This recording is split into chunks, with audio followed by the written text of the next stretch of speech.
गादी आहे ना, गादी राहत ते उभा राहतो काही होत नाही, ते गादीवर जमत नाही बरोबर. काय दिसू द्या.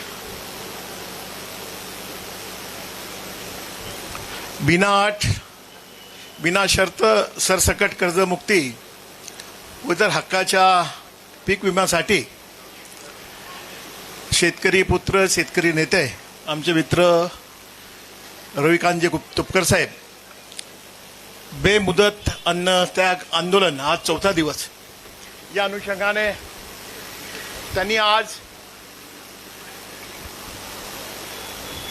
शेतकरी बांधवासाठी या ठिकाणी जो लढा उभारलेला आहे, त्या लढ्याला पाठिंबा देण्यासाठी खामगाव विधानसभा मतदारसंघातील तमाम शेतकरी बांधवांच्या वतीनं त्यांना पाठिंबा देण्यासाठी मी या ठिकाणी तुपकरी साहेबांना भेट देण्यासाठी या ठिकाणी आलो. तुपकरी साहेबांचे सर्व मेडिकल रिपोर्ट अत्यंत चिंताजनक असल्यानंतर देखील अद्यापपर्यंत त्याची दखल घेतल्या गेलेली नाही. ही बाब देखील गंभीर स्वरूपाची आहे. शासनाने जवळपास 36,000 कोटीची पीक कर्ज योजना ही जाहीर केलेली आहे, परंतु त्याच्या ज्या जाचक अटी आहेत त्या अटीमुळे त्या अटी जोपर्यंत निघत नाही तोपर्यंत ही कर्जमाफी याच्या माध्यमातून जास्तीत जास्त 10 ते 12,000 शेतकऱ्यांना त्याचा लाभ मिळणार आहे.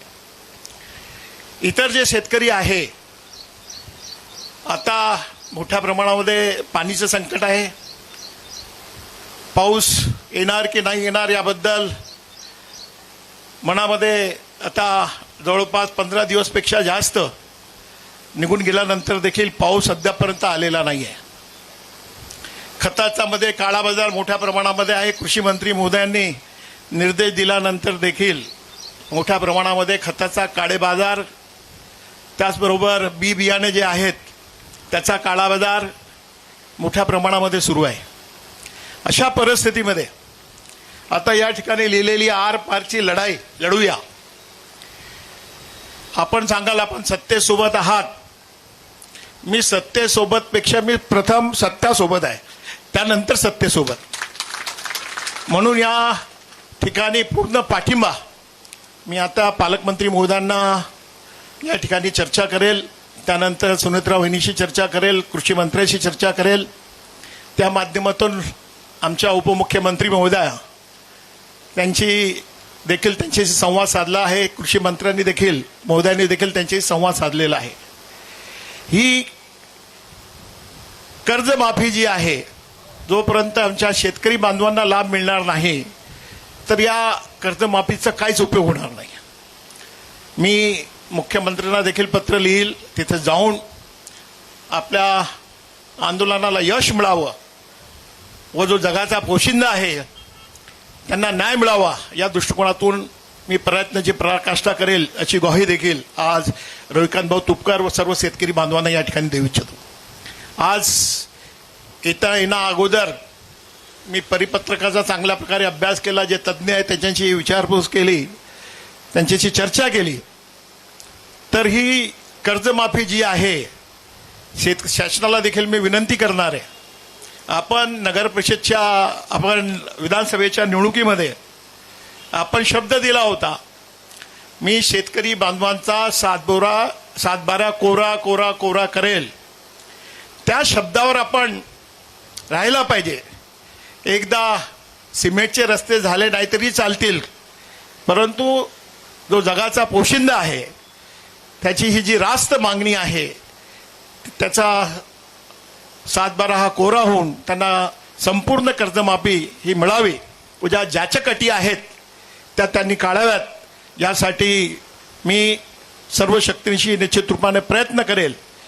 मी सत्ताधारी सत्तेमध्ये असल्यामुळे आम्हाला काही यामध्ये काही अडचणी आहेत, तरी देखील अडचणी नसत्या तर मीही खामगाव विधानसभा मतदारसंघामध्ये मोठ्या प्रमाणामध्ये शेतकरी बांधवांचं आंदोलन या ठिकाणी करून ही जी आहे ही फक्त शेतकरी बांधवांची नव्हे तर ही लोक चळवळ व्हावी या दृष्टिकोनातून मी प्रयत्न केले असते असो, परंतु निश्चित रूपानं आज अजितदादा असते तर ही वेळ आपल्यावर कदाचित आली नसती. म्हणून कारण की अजितदादा देखील प्रॅक्टिकल आहेत, त्या माध्यमातून त्यांनी शेतकरी बांधवांना ते अर्थमंत्री असते तर निश्चित रूपानं शेतकरी बांधवांना जो शब्द विधानसभेच्या निवडणुकीमध्ये दिला गेला होता त्या निवडणुकीच्या माध्यमातून तो शब्द त्यांनी पाळला असता. असो, तुपकर साहेब या ठिकाणी बसलेले आहेत, त्यांचं मी मनापासून या ठिकाणी अभिनंदन करतो. शेतकऱ्याचा आवाज उठवण्यासाठी त्यांनी जे मनापासून प्रामाणिक प्रयत्न केलेले आहेत त्याबद्दल देखील मी त्यांचे मनापासून आभार मानतो व परमेश्वर चरणी हीच प्रार्थना करतो की त्यांच्या या लढ्याला परमेश्वरांनी यश द्यावं.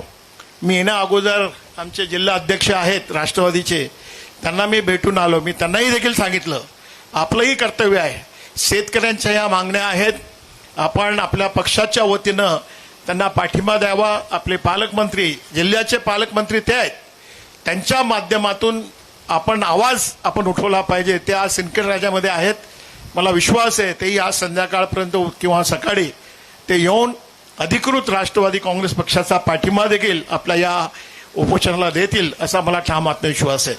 असो, आज मी निश्चित रूपाने हे सांगेल हे जे आजपर्यंत जेवढी त्यांनी आंदोलन केली त्या माध्यमातून शेतकरी बांधवांना मध्ये एक आशेचं किरण रविभाऊ तुपकर यांच्या माध्यमातून आहे.